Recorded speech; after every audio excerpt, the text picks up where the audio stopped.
This is MacroVoices with hedge fund manager Erik Townsend, the free weekly financial podcast targeting professional finance, high net worth individuals, family offices, and other sophisticated investors. MacroVoices is all about the brightest minds in the world of finance and macroeconomics telling it like it is, bullish or bearish, no holds barred. Now, here are your hosts, Erik Townsend and Patrick Ceresna. MacroVoices episode 226 was recorded on July 2nd, 2020. I'm Erik Townsend. This episode of MacroVoices is dedicated to healthcare workers all over the world, the true heroes of the COVID-19 pandemic crisis, and is brought to you by top traders Unplugged.com, a podcast dedicated to quant and rules-based investing, helping investors overcome behavioral biases. Nomura's cross-asset macro strategist, Charlie McElliogott, returns as this week's feature interview guest. We'll discuss what's keeping stock prices elevated in the face of a global pandemic, treasury yields, and much, much more. We got terrific feedback on Harley Bassman's macro interview last week, but when I mentioned the possibility of Harley and Patrick going deep on options Greeks in a future postgame segment, some of you really got excited. So be sure to stay tuned for our postgame segment this week when Harley Bassman, inventor of the MOVE Index, returns to talk options with Patrick. You can expect a double dose of delta hedging as Harley and Patrick antidote a severe case of theta burn, preparing themselves for the gamma flip. All right. And I'm Patrick Ceresna. Now, Erik, before we even get to markets, the coronavirus cases are still on the rise, with new cases in the U.S. hitting new highs, 30% higher than they were at the peak, which most people assumed at the time was the worst of the crisis. So what's going on there?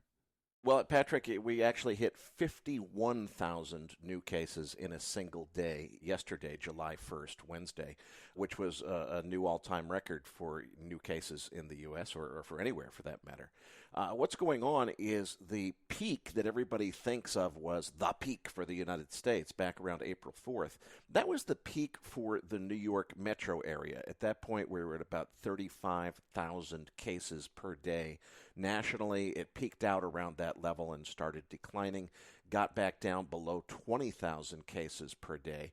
But now what we're seeing is Texas, California, and the Deep South are approaching their peaks, and those numbers are still growing in leaps and bounds daily. Goldman Sachs reports that 40% of the previously announced reopenings have already either been reversed or put on hold. So I think the message here, Patrick, is learning this dance and the hammer and the dance isn't easy. A lot of people assumed we could just throw a switch and turn everything back on. And, of course, predictably, that's resulting in a large increase of infections.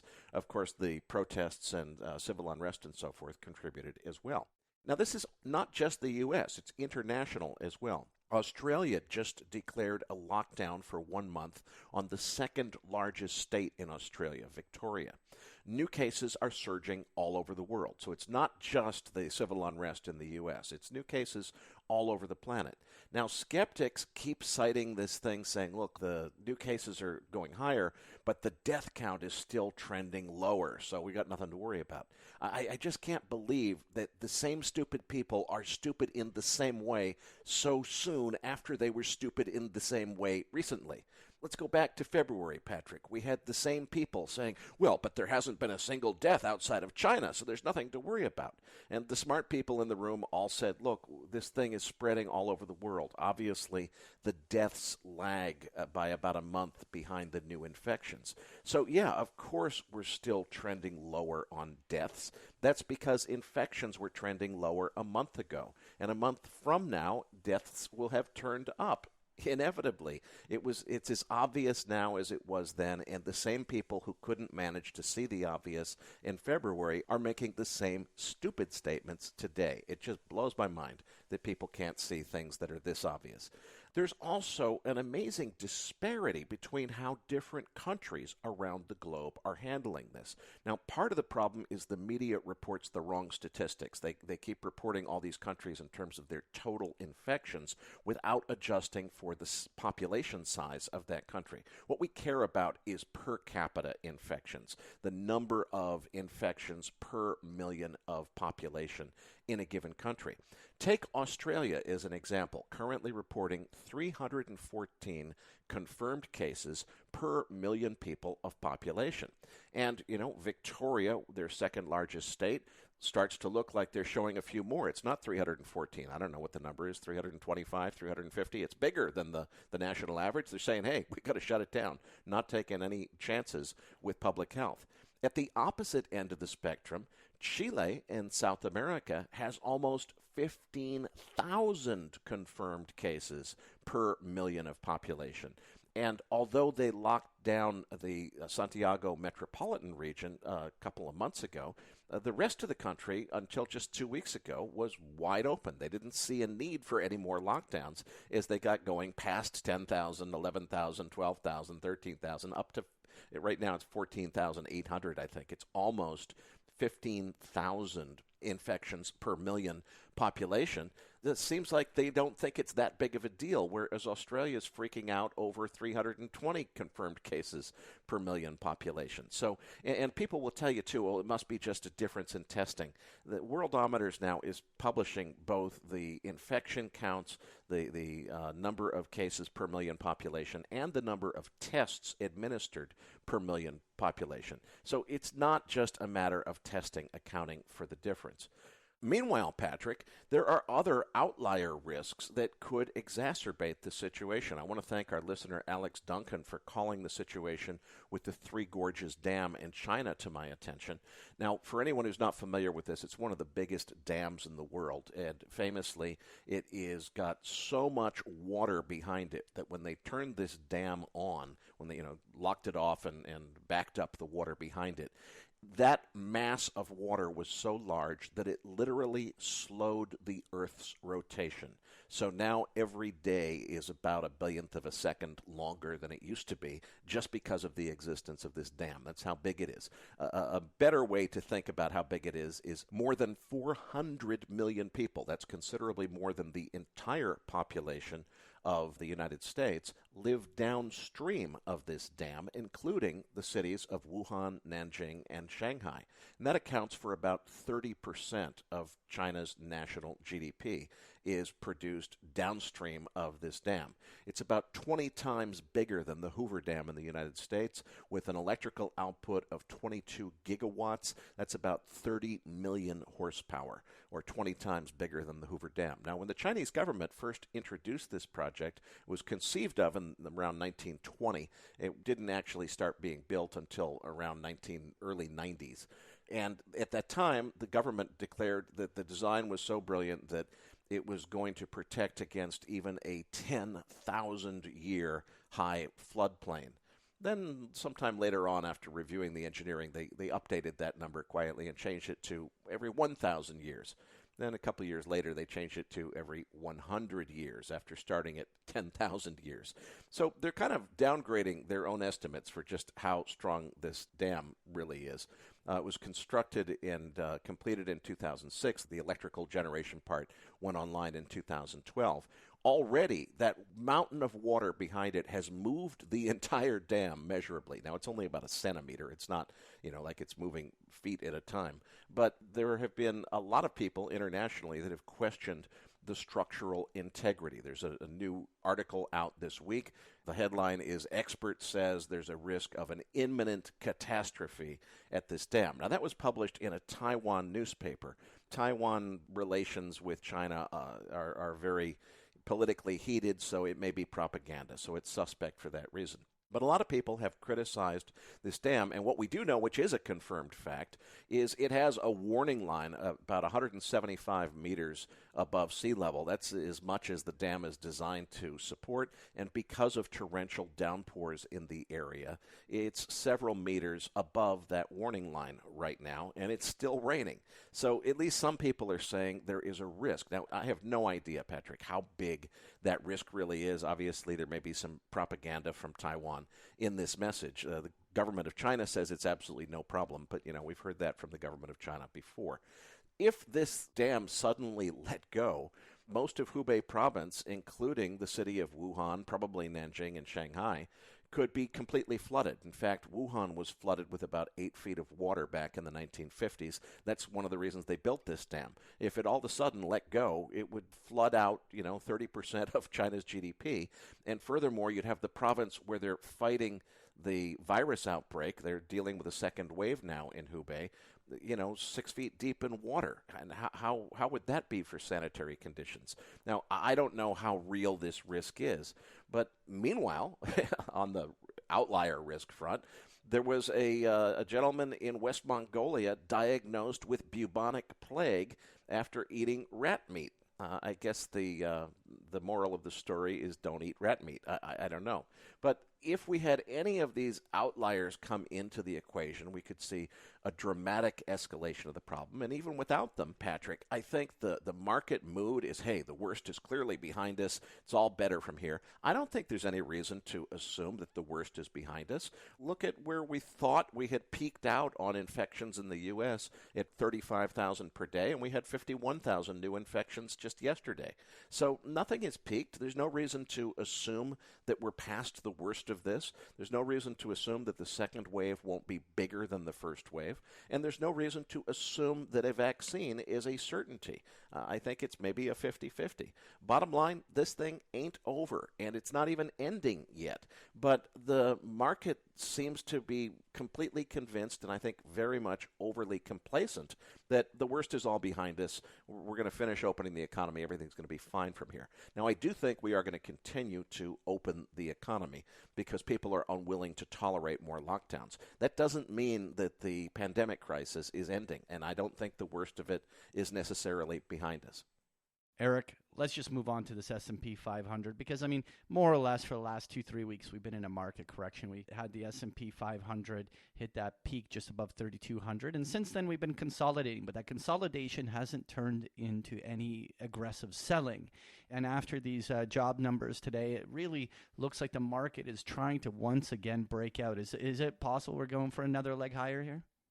I think we are, Patrick, and our regular listeners know that I've been struggling to understand this equity market for weeks and weeks now, and I've been saying, okay, I guess it's just expectations of more stimulus from the Fed, but I really can't put my finger on it. It doesn't make sense to me because I don't think the pandemic is over yet. Charlie McElliogtt in today's interview, I think, will break through my misunderstanding and clarify exactly why there are, in fact, significant catalysts for another leg to the upside. So I don't want to steal Charlie's thunder. Let's come back and talk a little bit more about equities after the feature interview. All right, let's move on to the dollar index. And in general, the currencies really in the last month have calmed down. There was some substantial volatility in currencies back in March, and even in June we got a bit of a move. But really the last month has just been the dollar index bouncing around once again. Is this just a consolidation before a continuation down on the dollar, or do you think that this could be a turn point? Well, I certainly agree with you. We're in a sideways consolidation. There is no big news to report. There is no significant event that's happened since we talked to you last week. We would need a move above 99 or a move below 94.5 to indicate something serious in one direction or the other. As far as whether this is, a resumption of a downtrend or just more consolidation before we see a reversal back to an uptrend, I think it really depends on policy outlook. Which central bank does the next round of accommodation before the other one does is probably going to be what drives that. So I don't really have any strong conviction in either direction. All right, well, let's move on to crude oil, which also has been relatively range-bound. We approached this $40 level at the start of June, and here we are a month later, and we're just more or less testing along that overhead resistance. What do you think of crude, and how did the inventory numbers come in? Well, let's start with inventory. Crude oil drawing down 7.2 million barrels. I think that number is a little bit misleading. First of all, that would make the largest drawdown this year, and of course, drawdowns are normally bullish for price. Remember, though, that the SPR, the Strategic Petroleum Reserve, is excluded from these commercial numbers. Why? Well, because that's the government's oil. It's not commercial storage.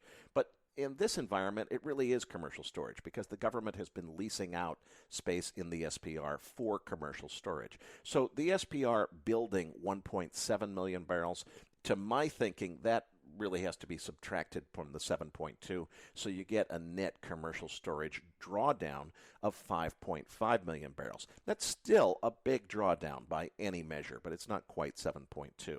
And that was coming from a previous record high in U.S. storage levels. So have we peaked, or are we going to see builds that take us to still another record high where we start getting back into risk of a storage crisis? Time will tell. I don't think this is over yet. Cushing, Oklahoma, drawing down 293,000 barrels. I think some of that is going into the SPR, and that's where that build is coming from. Gasoline building 1.2 million barrels. Distillates drawing down 593,000 barrels. U.S. production unchanged at 11 million barrels, same as last week.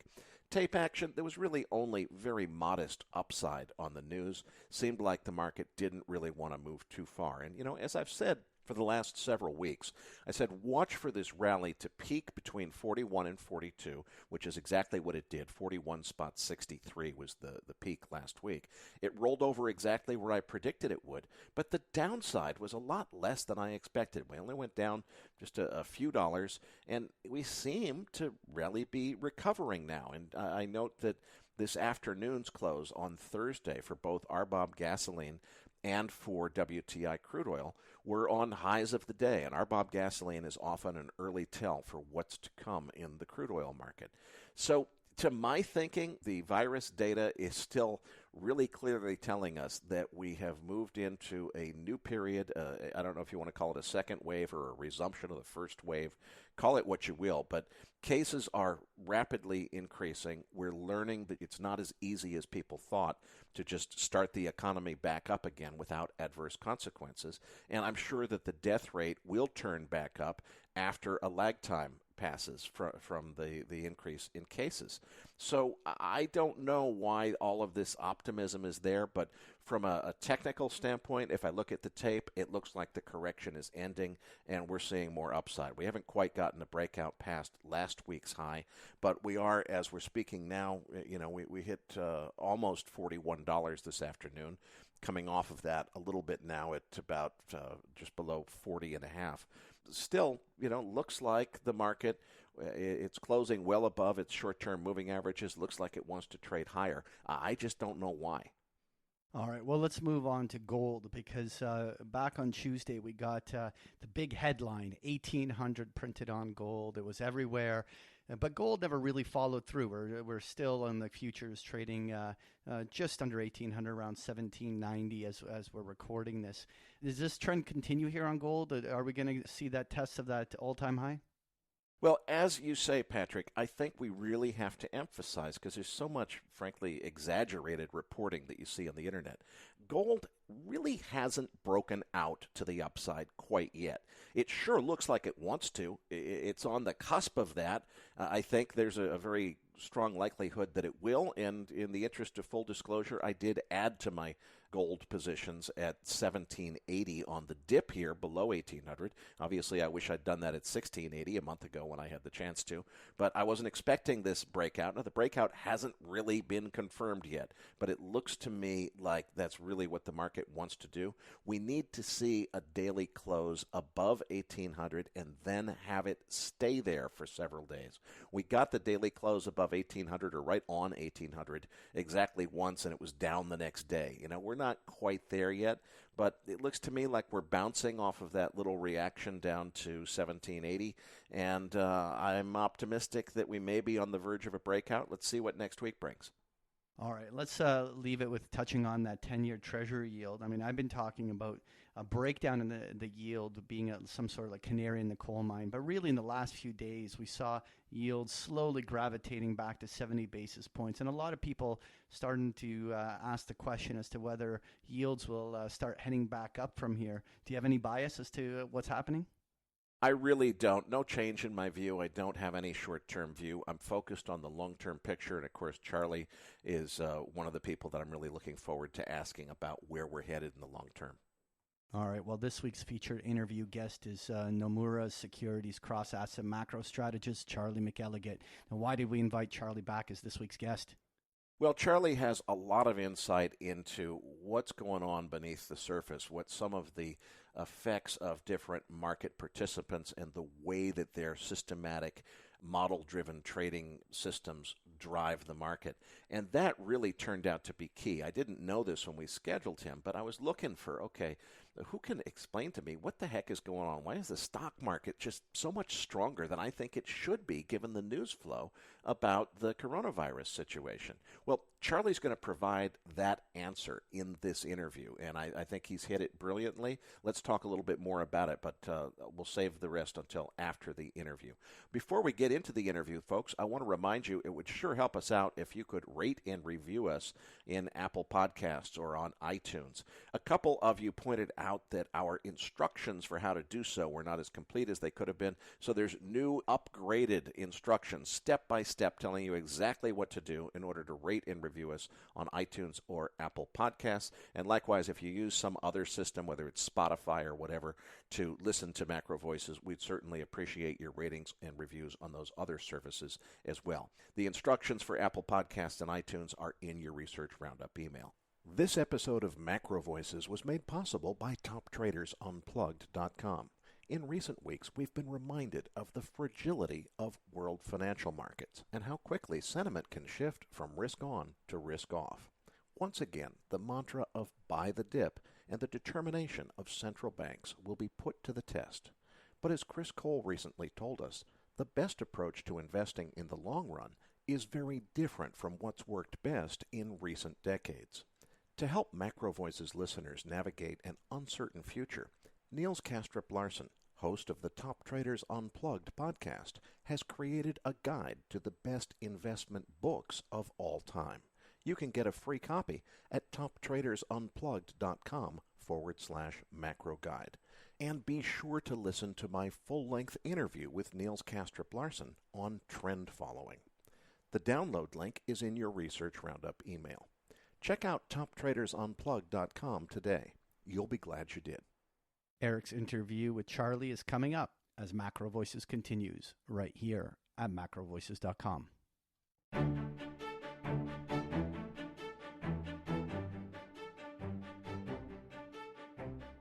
And now with this week's special guest, here's hedge fund manager Erik Townsend. Joining me now is Charlie McElligott, Nomura's cross-asset macro strategist.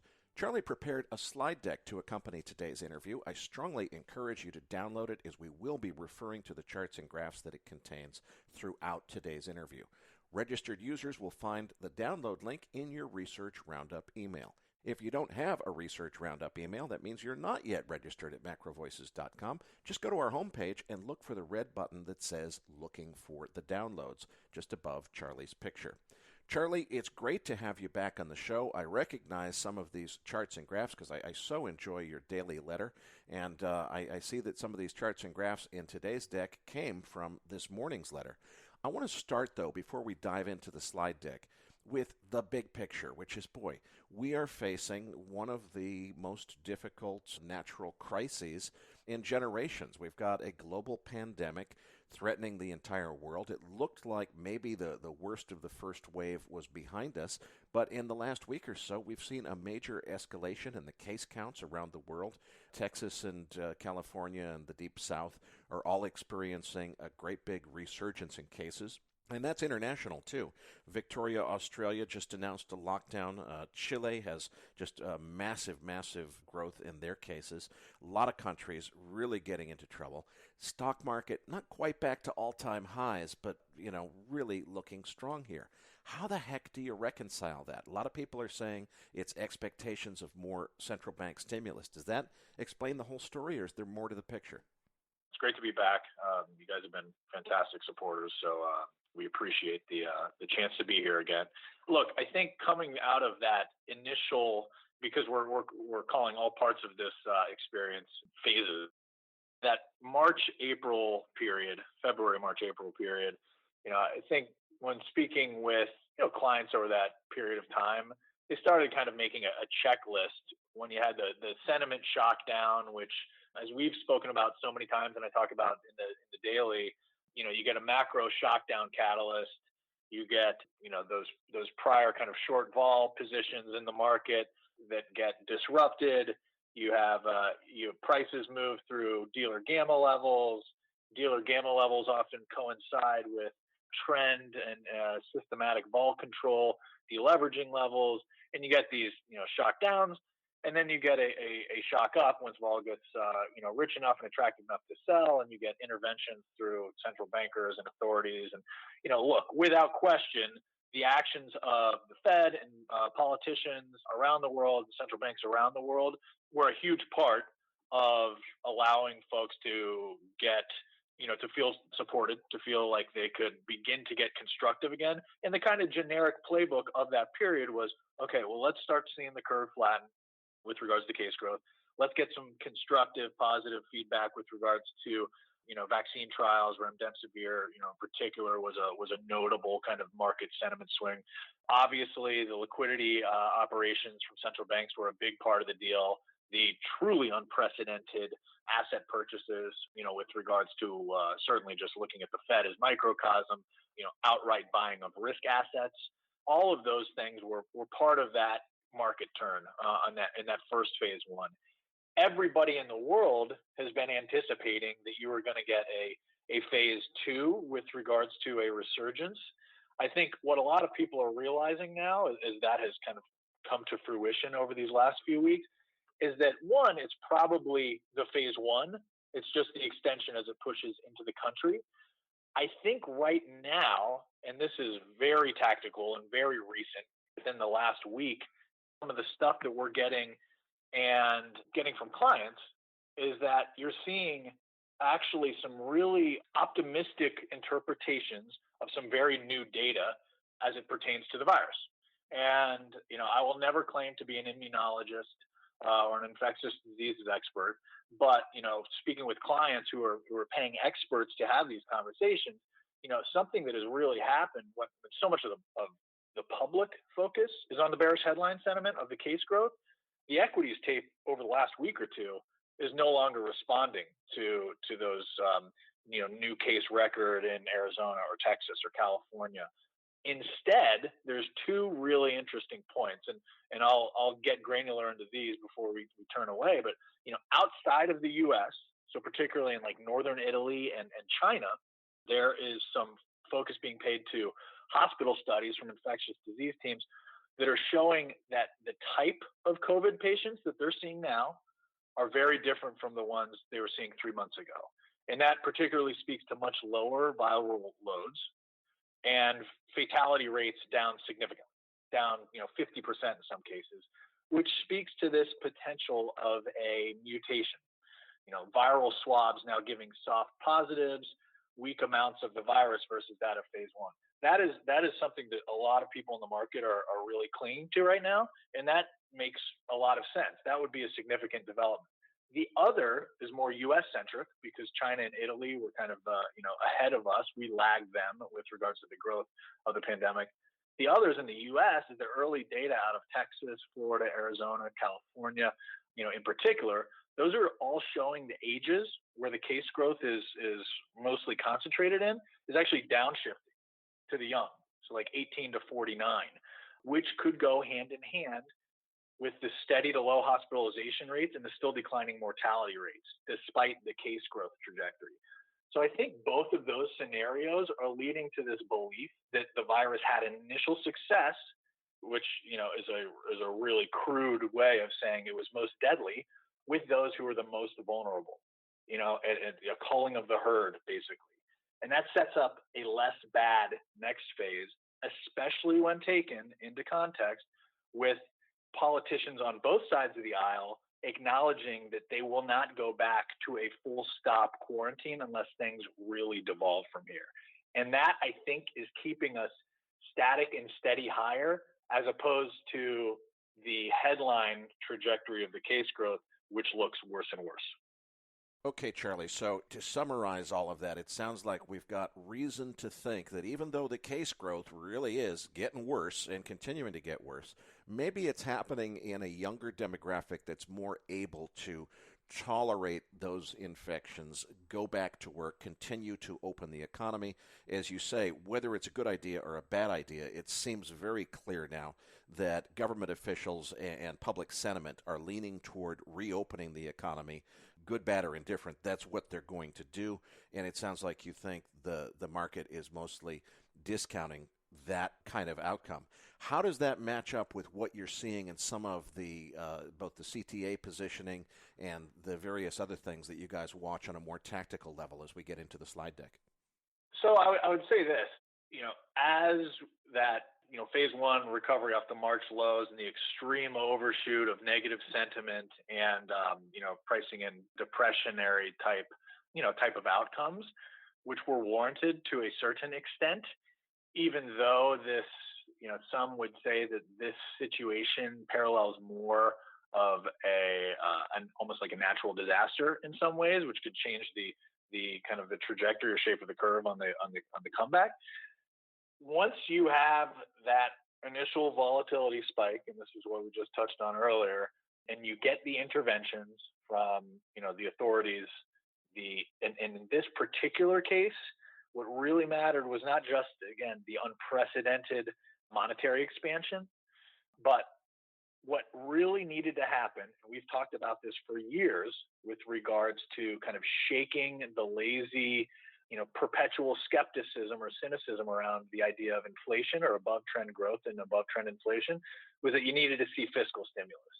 And the fiscal stimulus is a really big deal, right? The fiscal stimulus is a kind of a tiebreaker that's never before been experienced anywhere close to this magnitude, as authorities kind of pulled out all the stops to stimulate future growth. So, I bring that up before I talk about CTAs, because that has led to, after this initial shock down, rich vol data, collapsing with the extent and the scale of the misses, what that does too is it sets up an incredibly low bar with regards to beats on the reopen. And the velocity of the beats on the reopen was even more high beta in some senses because of the itchy trigger fingers from, the administration to get things reopened in the United States. Obviously, there's potential downside to that. I think what we're feeling right now, but that same shock down merited and elicited an even larger, shock up type of recovery. So, as far as the slides go, I'd actually skip ahead to slide 3, the economic surprise index, which simply put is a kind of sort of standard deviation of the average U.S. economic data result. And in this case, if you're just think about it, assigning a positive 1 for a beat versus estimate to 0 for an inline and a negative 1 for a miss. What you're seeing here is that, right now the index is just printed at an all-time high, which speaks to the magnitude and the consistency and the scale of these beats that are coming in off of the shock lows. And that sort of impulse turn in sentiment, impulse turn in growth, impulse turn with regards to potential expectations, future expectations for inflation, which has a lot more data points, that really forced a macro regime shock that was felt in the vol space. So, to go then back to slide 1, what you see here, in the bond space, it still is reflecting, and that's almost, consensual longs across the boards. Certainly, if you look that fourth column in, that's the 1 month ago in parentheses, and still now to the today, the first column in, you're getting a lot of kind of max long signal across the bond complex, which is capturing certainly the environment of this last kind of 3 months of shock down. My thought here, though, is that in conjunction with a pretty upbeat view on what vol can do as far as kind of resetting and shocking out some of this legacy positioning, it matters then when we're talking about that bond long and the impact that it's had on equity behavior and equity thematic behavior on, the volatility complex, that, I do feel like there is a potential for this very large bond position to just reprice even on incrementally better interpretation of the virus data. Over the next 2 to 3 weeks, let's say, We're not seeing those hospitalization rates spike in conjunction with the case growth. We're not seeing the mortality rates move off the lows. Some of this premium that's been built into longs in the bond space, as you see in slide 1 with the CTA positioning, giving that 100% long signal, and most of the major G10 developed market bonds and short-term money markets, Euro-dollar futures, for instance, some of that could bleed out into a less bad scenario. That's an additional slingshot for equities. So, Charlie, when you talk about a slingshot for equity markets, I assume you mean an upside catalyst from here. But it's interesting, if I look at slide 6, where you've got your CTA position estimates, not for bonds, but for equities, it looks like we had positive positioning on equities a week ago and a month ago. But as of today and yesterday, it's showing negative, as I see it on S&P and Russell. So what's going on there, and what do you expect? Sure. So that far left column, the signal today, right, to be crystal clear to listeners at home, that's actually through Tuesday morning. And what is important there is that if you then skip over to that green box, level to buy, we triggered through those cover levels in the S&P, which is now back at 100% long. If you take into context this whole time horizon, right, the fourth column in was 1 month ago, the third column 1 week ago, you see that obviously this new case growth, here goes phase 2, here we go again, they're going to have to unwind the reopening, that got picked up with regards to, much of the global equities futures that we track in our basket have maintained this short framework, this short signal throughout this experience, because again, the move down was just so powerful. The fact of the matter was, though, a month ago, certainly due to the velocity of the U.S. recovery, the S&P and NASDAQ, were both 100% long. In the Russell, which was obviously very economically sensitive small cap, very high beta, very financial centric, yield sensitive, that had even trimmed its short to capture some of that rally off the lows.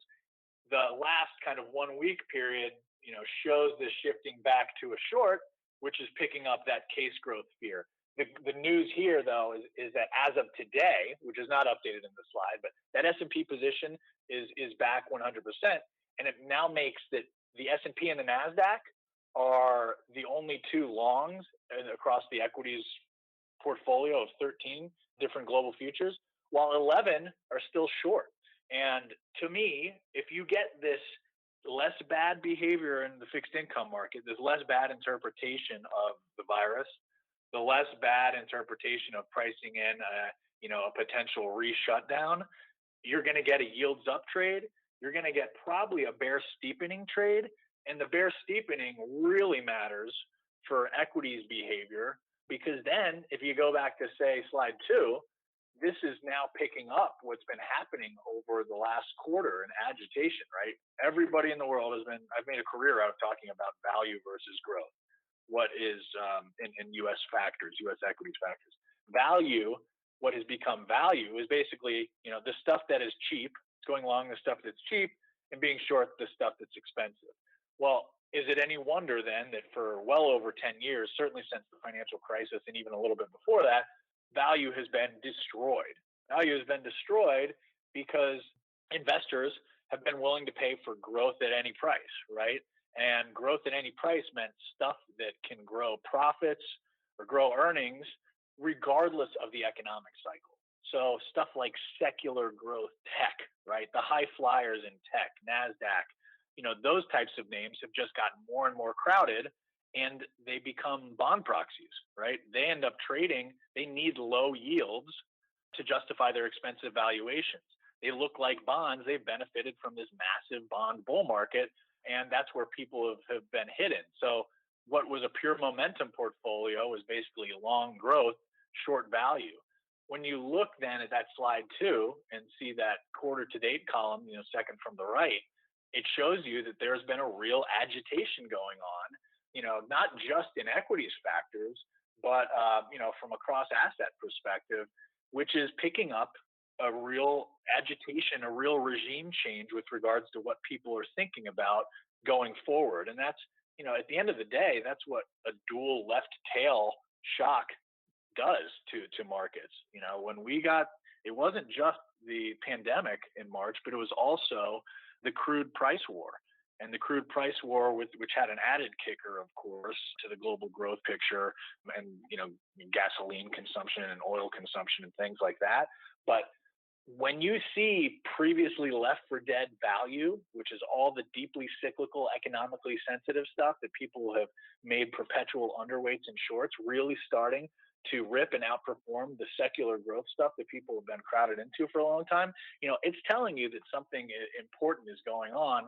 And it hasn't just been, an equities phenomenon. Cross-asset momentum was down kind of 6% last quarter. Multi-asset trend was down 4.5%, which is, and just equities momentum, as you see here, was down almost 23% on the quarter. So that, to me, is a signal that we are in the midst of a turn. Okay, Charlie, so big picture-wise, it seems like we've got some upside catalysts that could be constructive for equities. But I want to touch on another topic because a lot of the work that you guys have done at Nomura has been analyzing the impact of the short vol trade and all of the volatility strategies in the marketplace. You've done a lot of work in your dailies just talking about where the gamma flip levels are in different asset classes, where options-driven buying and selling comes into play, and so forth. What does the whole vol complex tell you? Does it contribute to this constructive story for equities, or does it potentially suggest that maybe there's another side of the story? So that is very much our bread and butter. I'm blessed to work on the best equity vol desk on the street, which really provides me an incredible look under the hood at the market forces which matter most. And I've longtime readers or clients know that I believe that gamma is the largest force in the market, and all of that is that's a subheader under just the general vol space, right? And as it relates to the shock of the past 3 to 4 month window, this most recent quarter that just ended, vol has remained sticky and high, largely because not a lot of discretionary fundamental buy-side investors have the willingness or VAR capacity after that type of a vol shock to be able to short vol again. We've spoken ad nauseum about the perverse market structure has been created since the financial crisis response and the Fed put, and the creating of volatility as an asset class as a yield enhancement strategy in a world without yield. That has incentivized former buyers of volatility, real money, asset liability managers like pension funds, insurance companies. They used to buy hedges, now they sell volatility, right? And that's created this tail wagging the dog phenomenon where the vol dictates to the underlying asset class. When your VAR limits are based off of kind of trailing realized windows, and we just went through a generational volatility shock, you've had this dynamic where people haven't really been able to do as much short vol as their kind of models would tell them they would like to be doing. What is happening, though, and discretionary investors are sitting there watching this kind of, headline sentiment ping pong on case growth, a lot of vol-sensitive systematic strategies have been reallocating into equities exposure or, covering their shorts of the past 3 months, as we just kind of went over in the CTA, look at the 13 equities futures that we track in the model, 11 of which remain short. And what you're seeing is price and vol signals are beginning to turn. So this is actually, this makes so much rational sense to folks, but they don't think about it all the time. But, let's look at what's just happened over this past 3 months. It is really important to realize that, short-term trailing realized volatility has begun to collapse unto itself, right? So, as of kind of yesterday, S&P 60-day realized was at 65 on May 18th, right? So like a month and a half ago. And it's currently, let's say 27, 28, something like that. S&P 10-day realized vol went from, 41 2 weeks ago to now low 20s in an even shorter window. So the velocity of that repricing lower of volatility really, really matters, especially then as it pertains to a trend or a vol control model, which uses volatility as the exposure toggle. So like if you think back about that 60-day window, right, 3-month, 60-day window, over the past 2 weeks, something really important has occurred. And that's that much of the worst of March days, all those shock down days, have dropped out of that 60-day window. All right, you had like an S&P down 7.6%, a down 4.9%, a down 4%, a down 9.5%, a down 12%, a down 5.5% day, et cetera, that are now no longer part of that 3-month window.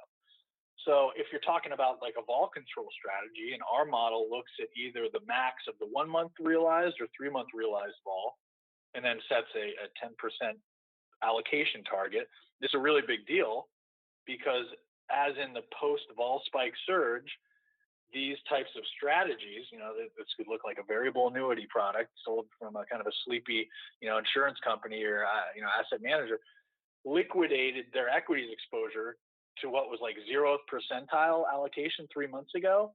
Now they have a ton of room to add. So, looking at slide 4, if you look at that lower right-hand box, and these are just some of our very baseline estimates of kind of the implied notional allocation into the equities space in particular, you see that, and this is just historical context, kind of looking back, 3 years, but from peak of January, you almost had to sell $400 billion of implied notional equities, which is just now beginning to grind back. That green box in the middle there is looking at hypothetical 1-day changes, 3% up 2% band. We're adding anywhere from like $1 billion to $2 billion a day. In this particular day, which was a snapshot of yesterday, we estimated an add of $2 billion of equities exposure. If you then actually skip ahead to page 5, where we run just based on kind of these simple calculations, an implied change for tomorrow or today plus tomorrow, you see in those green boxes at the top, these $2 billion to $4 billions all begin to add up. If we were talking about an average daily market move of 0%, looking out over 1 week, that would be almost another $7 billion to add. If the market was going nowhere at all for the next 1 month, that's almost $40 billion to add. And again, the lower left box, you'll see this in the, it's highlighted in red. The equities allocation on a 10-year look back is still only, a 6th percentile, right? But you look and see how much has been bought back over the last 3 months in the box next to that, the green highlight. The last 3 months, you're talking about $53.5 billion of equities exposure out of back. Over the last 2 weeks, that's $18 billion in and of itself. So this is mechanical. This is unemotional. And if you look and see that even on a day where, market's not doing much today, kind of flattish S&Ps, VIX is continuing to trade under pressure. And that is also another slingshot for this whole space of the universe, vol control funds, CTA funds, that have taken down their exposure so low. Again, going back to, that CTA estimate on page 6, that's a lot of short base out there that is actually off the extremes. We also estimate that aggregate max short notional position was almost negative 400 at the peak of the short. Now you're just back to flat. There is still a lot of room to cover. And frankly, at this point, you're much closer to the cover levels than the additional sell levels. And that's why I still think there is ample room to see the systematic universe as vol rebases to continue adding exposure. And ultimately, then you look at a slide like page 7, where you just look at S&P futures positioning. The orange lines are leveraged funds per the CFTC TFF data. You just see in those little green highlight boxes, just last week, you saw these tectonic covers out of that universe. So like the 1 week purchase from leveraged funds, from hedge funds in U.S. equities futures was almost $24 billion in total across S&P, NASDAQ, and Russell. That's 100th percentile 1 week buy to cover in NASDAQ futures at $5 billion. 16 billion of that was S&P. That's a 99th percentile 1 week buy to cover. So there is still ample kind of fuel to burn on a melt up, which is obviously frustrating. A fundamental investor base who remained, skeptical, with regards to the kind of the trajectory of the rally in conjunction or weighed against, the economic outlook, the behavioral change of people, the spending changes of people that, frankly caught them wrong-footed. Because as soon as vol begins to reprice lower in this case, and we saw this into the last options expiration, systematic overriders do begin to dip their toe back in the water, and they start selling options again because their models say this vol is rich and you're long the underlying, collect a little extra premium. That develops unto itself and can start to snowball, and thus you've seen this big systematic reallocation, even just to get back to a very low total amount of exposure with still a lot of room to add. Charlie, I just want to summarize for the benefit of some of our listeners who don't have professional experience with these vol targeting strategies. The gist of what we're saying here is a whole lot of the institutional investor universe makes their buying and selling decisions and their equity allocations not based on emotions and gut feelings, but based on computer-driven models that are really driven by volatility in the marketplace. And one of the reasons that we had those massive down days in March, where there were 7 or 8% in a single day of downside in the S&P, is because those models were telling those institutional investors, sell. And they don't think about it, they don't get emotional, they just do what their model tells them. What we're seeing now is those models are basically sending the message, all systems are green to buy equities. It's time to get back in the market because whatever happened to upset volatility is behind us now. Is that the gist of it?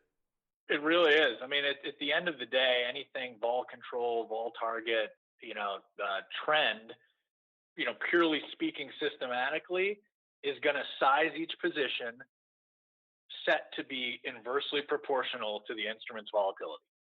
So as volatility goes lower, that position sizing can then, reverse and go higher. And if you're thinking about, back to that slide about just the velocity of the data beats, which is a macro input and, certainly into, a number of models. It's not all just price or vol, or even just the idea of impulse, an impulse turn, a change of change, or the rate of change with vol, with price, with an economic data impulse, has a profound effect on these first mover, short-term types of strategies. The other point I would make, however, is that, and this is where we get so much of this crowding and amplification, certainly over the past decade while we crash down and then we crash up, is that although a lot of the systematic strategies might be the first movers, that the entire professional investor universe is, in my mind, basically a momentum trader themselves. And that is because of the same dynamic. All of their VAR models, all of their risk management tools are still, frankly, at the end of the day, operating on that same framework. When you get a vol spike, you get a gross down, right? Again, the size of each position is set to be inversely proportional to the instrument's volatility. And so you end up having like this amplification effect where everybody is a momentum trader. Everybody is a trend trader. And unfortunately, if you were, rear view mirror driving, some of these crashes, as a fund, you would prefer to be deploying cash into the crashes. Instead, what ends up happening is that you're forced to delever and gross down into the crashes, and then you lever up into the rallies to match your exposure or volatility targets. It's quite perverse. I don't see that changing as long as, frankly, central banks continue to backstop the market with their kind of unspoken financial conditions mandate. The point in any case is that right now what these messages are telling institutional investors is all indications are green. Challenger, you are go for throttle up. Guess what? That particular example didn't work out too well for the Challenger crew. So I'll express my own skepticism about relying too much on these computer models. But that's what is driving a lot of the institutional trade, and it makes a lot of sense to explain the tape action that we're seeing. And as you say, it sounds like a setup for more upside in equities from here. Charlie, I want to take a big step back now. We've talked about the big picture in equities, and we also talked about shorter term where some of the CTA positioning is in bonds. But let's talk about the big picture in bonds. We've had almost a 40-year bond bull market, and I'm going to say it's taken us all the way down to zero yield in the 10-year. Of course, we really only got down to whatever the low was, 30 basis points or something. When you're coming from 1,500 basis points in the early 80s, I'm going to call 30 basis points close enough to zero that we pretty much got to the end of the road. And I guess my question is it really an end of the road, or is zero just a stop along the way to negative rates? Do we have a secular end of a 40-year event in the bond market, or is it way too early to call that? How do you see the big picture for the whole bond market story? Look, I'm skeptical. I continue to be skeptical of this long-term, secular shift. I don't see a world of sustainable above-trend inflation, and thus a reversal of the, multi-decade bond bull market. Somewhat going back to the issue that the Fed encountered, and they still have clearly a ton of scar tissue from in 2018, their own financial conditions mandate and the amount of leverage in the market, in the financial system, doesn't allow them to let rates move higher and move in their face, despite a personal view that low interest rates are actually part of the problem because they don't force productive investment decisions, from an individual or a corporate level. They tried, and they should have let it run longer, but actually just paused and been more responsive to the market instead of so tone deaf in 2018 to try to normalize the balance sheet and let the policy rate normalize. And we tantrumed, right? We tantrumed in 2013 as well at the mere mention, right? Jerome Powell got the joke back then, right? The October 12 Fed minutes have him on the record as speaking and knowing that the Fed is running a massive, quote, short volatility position, and that the market will continue wanting more and continue pressing more. I think that in and of itself will never allow for, a true end to the bond bull market. I do think, and also too, long term, I believe the 3Ds, right? The long-term disinflationary implications of debt, of demographics, and of tech disruption. Those are major headwinds. Clearly, a short-term fiscal stimulus impulse is a big deal, though, from a tactical perspective. And Germany within this last month, capitulating finally with regards to both domestic fiscal stimulus and more importantly with regards to the Eurozone and the Eurozone economy with regards to coronavirus bonds and debt mutualization is a huge deal, right? They've just been an empty socket for, decade plus with regards to the global growth picture. That matters, right? China continues to do a lot of stuff, not as much, you're with a mix of fiscal and quantitative. And obviously U.S., and this is going to be a big future input to the election, or the election, frankly, I guess is going to be a big future input to the direction of bonds. What's happening here with regards to our own fiscal stimulus and, the potentials for, a democratic takeover, speaking to universal living wages and things like that. I think that there is potential in fits and starts to have the legacy, decade-long, everything duration, slowflation, Goldilocks, not too hot, not too cold positioning occasionally gets shocked out, right? We have crises, a few times a year. When growth is kind of 2% in GDP for much of the last decade and core CPI is sub 2%, it allows them to keep rates really easy, policy pretty easy. And that incentivizes fixed income longs, and that incentivizes longs and fixed income lookalikes and equities like tech, as well as things like utilities, and then you short stuff that's economically sensitive like cyclicals. When you have these periods of overshoot on the negativity around a crisis, and you get some less bad data, or you get an actual inflationary impulse due to a big tax cut, due to a big, money distribution, whatever that might be, you're going to have these positioning shocks and unwinds. And I think that in light of some of this positioning dynamic, Again, you can see on page 8 there, just looking at CTA kind of exposures, with the equities position just kind of an 18 percentile going back to 2011, or bonds 98th percentile. This is where you start getting some of those extremes that can sharply reverse. And again, since I even started talking about this, 3 days ago with clients, S&P's up 130 points, Treasuries 10 years sold off almost 8 bips, and front VIX future is down 5 vol points. I think all of this setup is out there. You get these sharp adjustments, and then you kind of go back. As it pertains, what could maybe turn some of this investor cynicism, and what I call the siren song of inflation, there is a little bit more of a credible case to be made with regards to inflation right now, and that is, the German capitulation away from austerity and fiscal stimulus there, the potential for a U.S. New stimulus package where I think, an increasingly desperate President Trump is going to be forced to move closer to the Pelosi $3 trillion kind and away from the GOP's $1 trillion kind. Obviously, the potential for a Democratic sweep where the Senate is potentially in play, and look for even more, a larger government spending trajectory going forward, or permanent fiscal stimulus is going to matter. And obviously, like supply chain disruptions from COVID and global trade breakdown, tight inventories, all those types of things matter. And then finally, the Fed and central banks globally, where just the monetary expansion with money supply and reserve balances, credit creation as companies draw down on their revolvers, that's fodder to get yourself more rebalanced. And frankly, at the end of the day, when you take it back to some of the things I talked about at the start, where just trend and momentum strategies have just stopped working, that's what this is capturing. Investors are realizing they were probably too far set up into too long of a bond position. They got to start taking down some of that bond exposure, and occasionally with, a core CPI beat or a big jobs beat when nobody knows how to estimate the jobs numbers that make growth look like it's a little bit better than maybe we expected, you can get these shock downs, these positioning shock downs. And I think that's probably where we are right now. Charlie, we've got huge civil unrest across the country. There has been a lot of talk about this potentially growing into, the culminating, if you will, with the election.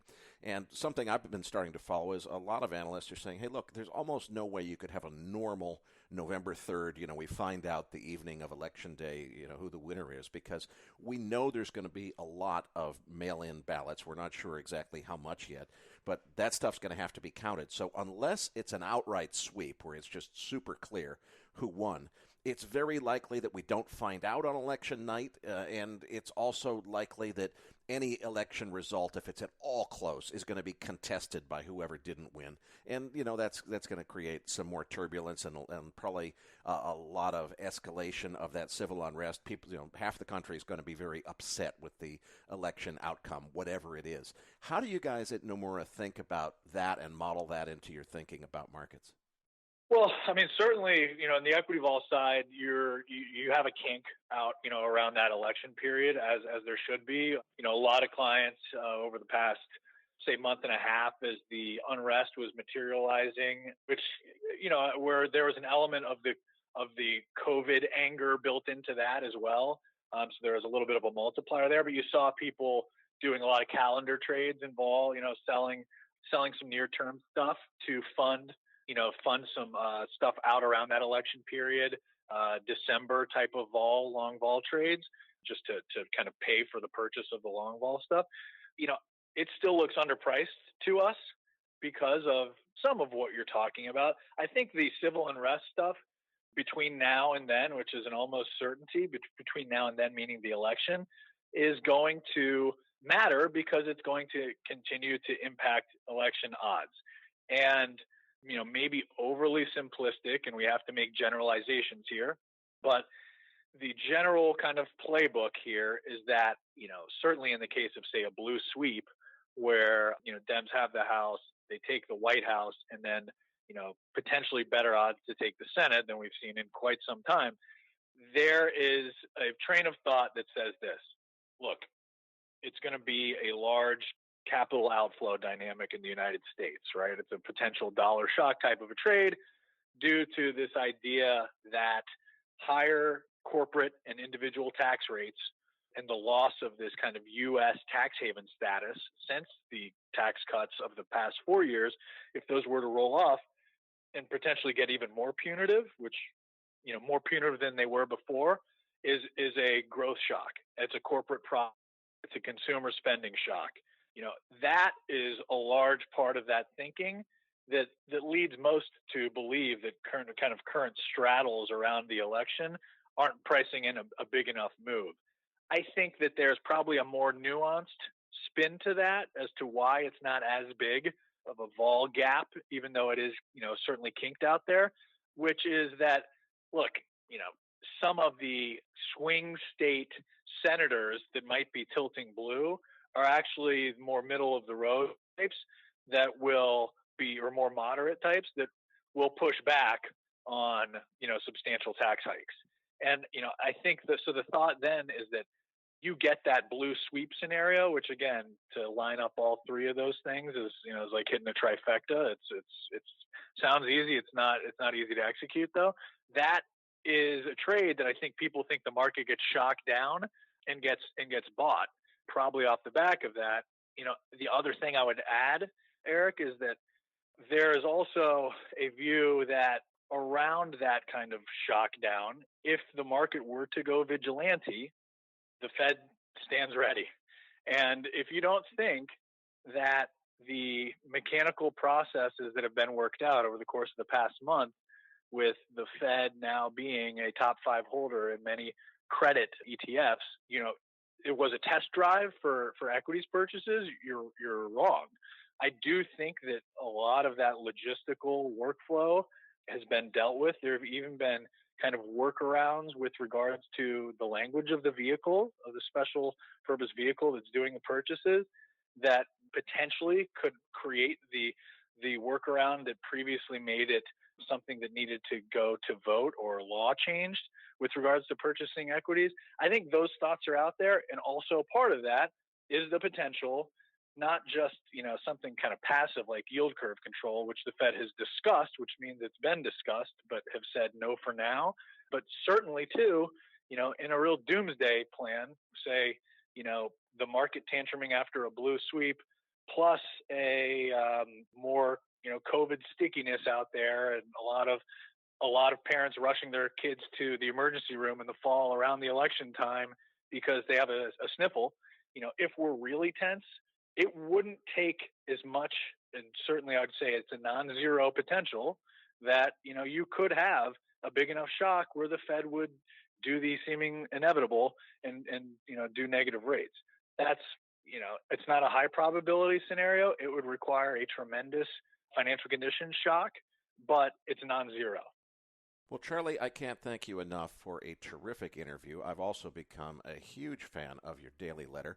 Listeners, for anyone not familiar, all of the charts in today's slide deck came out of just 1 day's worth of Charlie's daily newsletter. In fact, everything in today's slide deck came out of Wednesday's letter. That letter is available free of charge to institutional investors who are clients of Nomura Securities. Please don't blame Charlie. It's not his fault. Regulators and his employers control who can get that. So you've got to be an institutional investor and have a relationship with Nomura. If you have that relationship, you are crazy if you have not yet contacted your Nomura rep and asked to be added to the distribution list for Charlie's excellent letter. Charlie, I can't thank you enough. We look forward to getting you back on the show in a few months for another update. Patrick Ceresna and I will be back as MacroVoices continues right here at macrovoices.com.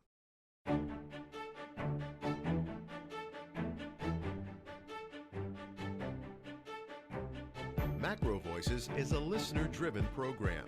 Please email requests for specific future interview guests to requests@macrovoices.com. You can email questions for the program to mailbag@macrovoices.com, and we'll answer them on the air from time to time in our mailbag segment. We also welcome your suggestions for how we can improve the program. Now, back to your hosts, Erik Townsend and Patrick Ceresna. Erik, it was so great to have Charlie back on the show. You know, it's so important to be able to reflect on liquidity versus fundamentals, because we can always look at the fundamental circumstances as to why the market shouldn't be up. But there's a lot of reasons the way money is allocated and how the allocations are calculated and all the quant stuff that drives the flow of money. And to be able to understand the intermediate to short-term flow, you have to understand all these little nuances. And Charlie is just so good at getting a pulse on that. What did you take away from the interview? Well, Patrick, for me, this was just a light bulb moment for me, because I've been so frustrated to understand why is the stock market so strong when, as far as I interpret the virus news, it shouldn't be. And I think the answer is because a whole lot of institutional traders, it's not that they're misinterpreting the virus news, it's that they're not interpreting it at all. They make their equity allocations based on volatility targeting models. Those volatility targeting models have dropped out of their backward-looking period. They've dropped those February dates where we saw the huge volatility swings in the S&P because of headlines coming out about the coronavirus crisis. That's the reason that they're rebuilding their long equity positions. It makes perfect sense, and I agree with Charlie that that could be a catalyst to take the market another leg higher from here. What I question, though, is at some point, maybe when we get the inevitable, easily foreseeable turn up, not only in case count, but also in death count, and we get more states being forced to reverse their reopening plans and extending lockdowns and shut-ins and so forth, maybe at that point we get another round of those headlines that take us back down significantly. And of course, at that point, the road has been paved for a new round of de-risking, because those same volatility models would turn back up if there was headline-induced selling that would potentially cause the volatility targeting traders to de-risk in reaction to that, and now you get a reflexive, big, exaggerated down move again. So I re-emphasize that this thing ain't over until it's over, and it's not over, but a leg up in the short term until that headline news is staring the market in the face to the point where it's just too much to ignore. That makes perfect sense, and it seems to be what's happening. So I think it explains a lot. In any case, Patrick, we've gotten a lot of listener feedback saying they would love to hear your take on what questions you would have asked Harley Bassman last week. So we've got Harley back rejoining us this week. I'm going to leave it to you guys to talk options because some of it's over my head. So Patrick and Harley, take it away. So joining us here in the post-game is Harley Bassman. Harley, welcome back to the show. Thank you very much. Glad to be here. Well, you know, it's only been a few weeks since you've been on the show, but, you know, there's been so much going on, and particularly you touched on some really neat option strategies in your recent pieces, and I thought we'd bring you back, and so we could pick your brain on different ways to implement different option strategies in this environment. So you just actually released a Convexity Maven piece titled With a Mighty Hand and an Outstretched Arm. For those of our listeners that want to read the piece, we are going to link it in our Research Roundup email. Now, in here, you touch on a whole wave of different things, but I wanted to just right off the bat start off with the S&P 500, which was toward the bottom end of your piece. And you talk there about this idea of putting on this risk reversal trade on the S&P. So why don't you first talk us through just very quick summary of why your thesis is about the S&P potentially having some upside and why this is a really interesting way of implementing the trade.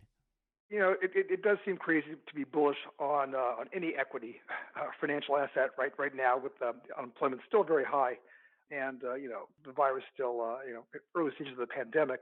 But the reality is the Fed is going to be printing money. They've run at a 65%, you know, expansion rate, and they're buying everything. And so I'm just going to not fight the Fed and say they're going to keep pumping money into the system. And therefore, I kind of want to get long. And how do you get long? You could buy stocks outright.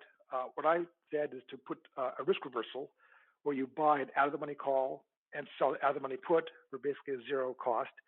When the market was at 3,300 on the SPY, you can go out 2.5 years, which is great. It's listed. It's very liquid. You could buy the 340 call, which is the old high. You could sell the 230 put, which I've gone through in my piece the math on that for zero cost. I would not say this is a hedge fund leveraged spec trade. I would say it's an asset replacement trade. It's a better beta trade. So if you already own equity exposure, which I'm sure you do, this is a much better way to gain that exposure than owning stocks outright. I do really like it. I mean, it's a zero cost, and your starting delta is about 70 cents on the dollar of the combination of the two, and you got some gamma on the trade. But what immediately caught me on the trade was, and I wanted your opinion on this, because instinctually when I look at this trade and I'm thinking about the notional dollar exposure if I held to maturity, it doesn't match, because in the end you're either going to, let's say the SPYs, you get in the money on the call at 340, you're going to call in $34,000 of S&P exposure, or at least you have the notional exposure on the upside. But if the put is being put to you at 230, you're only being assigned $23,000 of stock on the S&P. What do you think of the idea of matching the notional assignment, where, let's say, for every 2 calls that you buy, you sell 3 puts? Do you like that idea, or what would I be missing on sizing the trade that way? Well, I mean, you could do any kind of combination you want, and these trades work very well because of the skew and because the forward price is downward sloping, because of the inversion of the dividend rate versus the borrow rate. I kind of think I'd be loving the idea of owning 3-2 on that trade. Really, I'm thinking about it's an asset replacement. It's a better beta. And if you own stocks when they get down to a lower level, you own less of them. That's the convexity of equities, is that when you think about it, the most you could lose is 100%, but you could make 2, 3, 4, 10 times. And this trade is very interesting in the sense that you have this stocks, equities, which are long convexity effectively, and you're buying a call option above it. So you're buying options on options. It's a very convex trade. And on the downside, if you own stocks right now at 3,100 and they drop 10, 20%, you lose 1 for 1. In this trade here, although the mark to market would go against you initially, at the end of the day, you're not long stocks until down at 230, which is why it's a better avenue. The way you lose on this trade, in theory, is we rally only 3 or 5, 10%, and you never cross the upside strike. And if you'd owned the assets, you would have made that small amount of money. That's a pretty small window to assume we're going to be there 2.5 years from now. We're going to be higher or lower. And the option market's already telling you that with the VIX near 30. We're not going to be here in 2.5 years. Right. Now, earlier in the article, you touched on mortgage REITs. And first of all, I'd love to just hear you give a quick summary of your thesis on mortgage REITs. But when I was reading it, the first thing I thought of was back many months ago, you published the AMLP trade, and you used a very similar style strategy of selling a put and buying a call on the upside. And I was thinking, well, would that work on Annaly or some other mortgage REIT in that scenario? And so if you could first just start off with your bigger thesis, and then just comment on whether or not this is a good fit for that type of an option strategy. Sure. Most REITs that you read about are property REITs, they're equity REITs, they're people buying assets and putting them into a structure. A mortgage REIT is very different. It's where you're basically buying bonds, mortgages on residential property. Mostly for the big ones, Annaly or AGNC, they're buying Fannie and Freddie bonds. There is no credit risk. And right now the Fed is supporting that market by buying them, once a month. They buy these mortgage, Fannie, Freddie, Ginnie assets. They hedge them out with swaptions, maybe 5-to-1, 8-to-1, 10-to-1. And they're creating right now a 10, 11% dividend. I find it incredible to have a 10% yielding asset with no credit risk versus a, 0.65 10-year. So I think it's a great cash flow investment that's relatively safe. If you had crazy volatility, I guess it could be a problem, but not too much. As to what you've suggested, you're spot on right. The options price off of the forward, not the spot price. And when you have call it 10, 11% dividend right now versus a 1% cost of funds, the forward price is going to be down about 10% per year as you go on out.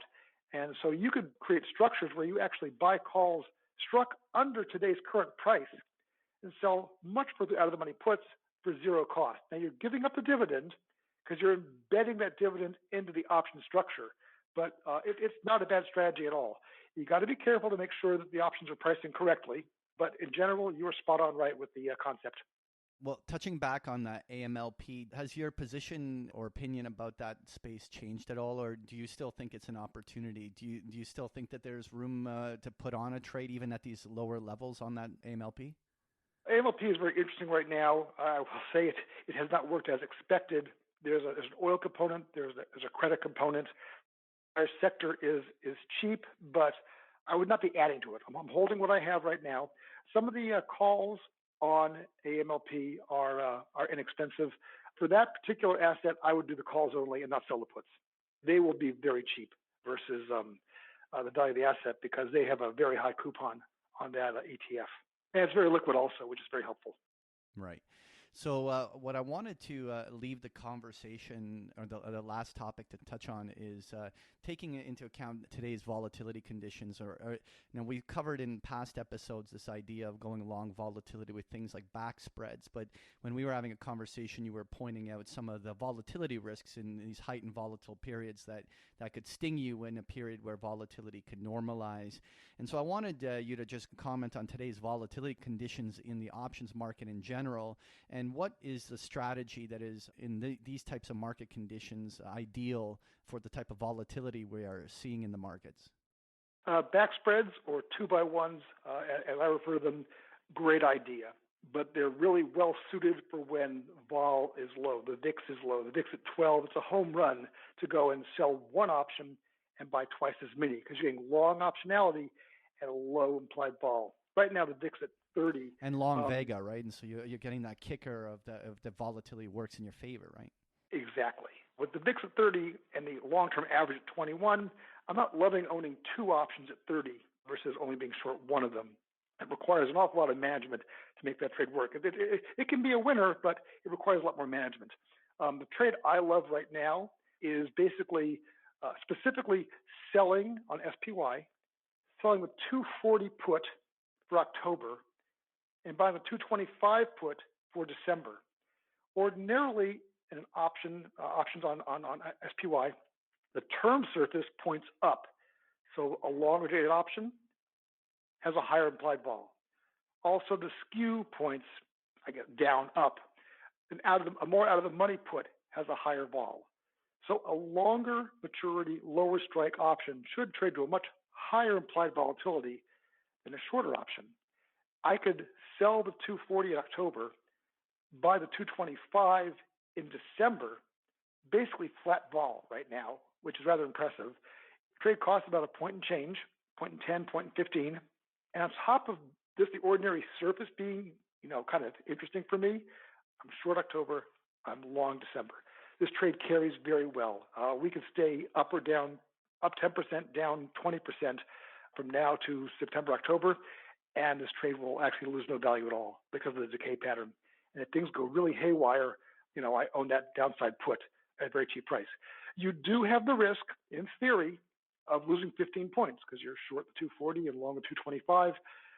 That's possible. I see it very unlikely that we're going to make new lows before the election.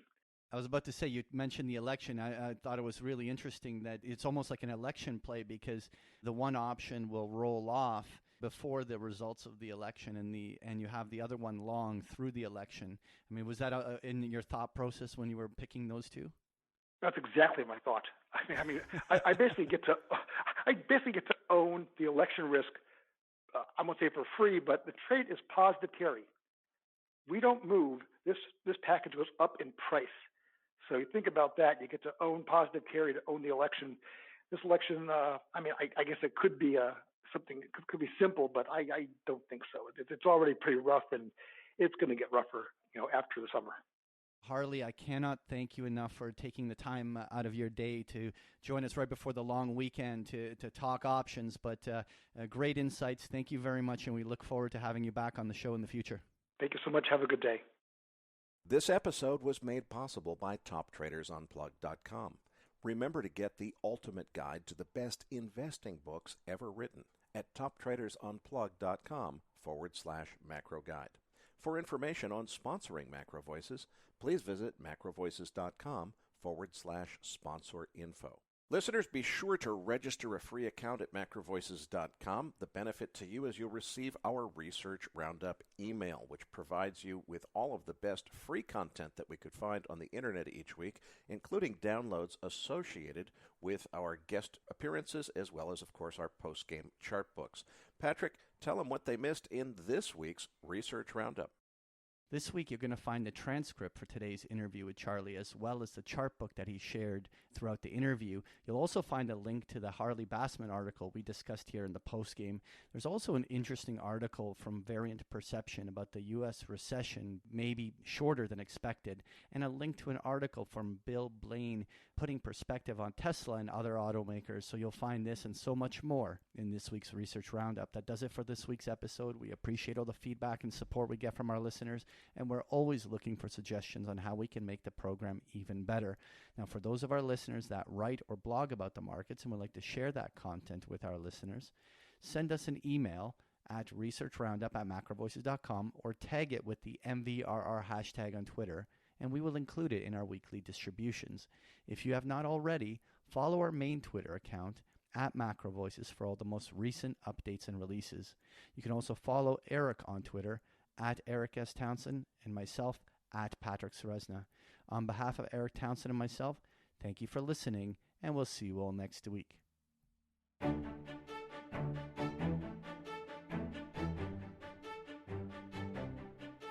That concludes this edition of Macro Voices. Be sure to tune in each week to hear feature interviews with the brightest minds in finance and macroeconomics. Macro Voices is made possible by sponsorship from BigPictureTrading.com, the Internet's premier source of online education for traders. Please visit BigPictureTrading.com for more information. Please register your free account at MacroVoices.com. Once registered, you'll receive our free weekly Research Roundup email containing links to supporting documents from our featured guests and the very best free financial content our volunteer research team could find on the internet each week. You'll also gain access to our free listener discussion forums and research library. And the more registered users we have, the more we'll be able to recruit high-profile feature interview guests for future programs. So please register your free account today at macrovoices.com if you haven't already. You can subscribe to Macro Voices on iTunes to have Macro Voices automatically delivered to your mobile device each week free of charge. You can email questions for the program to mailbag@macrovoices.com, and we'll answer your questions on the air from time to time in our mailbag segment. Macro Voices is presented for informational and entertainment purposes only. The information presented on Macro Voices should not be construed as investment advice. Always consult a licensed investment professional before making investment decisions. The views and opinions expressed on Macro Voices are those of the participants and do not necessarily reflect those of the show's hosts or sponsors. Macro Voices, its producers, sponsors, and hosts Erik Townsend and Patrick Ceresna shall not be liable for losses resulting from investment decisions based on information or viewpoints presented on Macro Voices. Macro Voices is made possible by sponsorship from BigPictureTrading.com and by funding from Fourth Turning Capital Management, LLC. For more information, visit MacroVoices.com.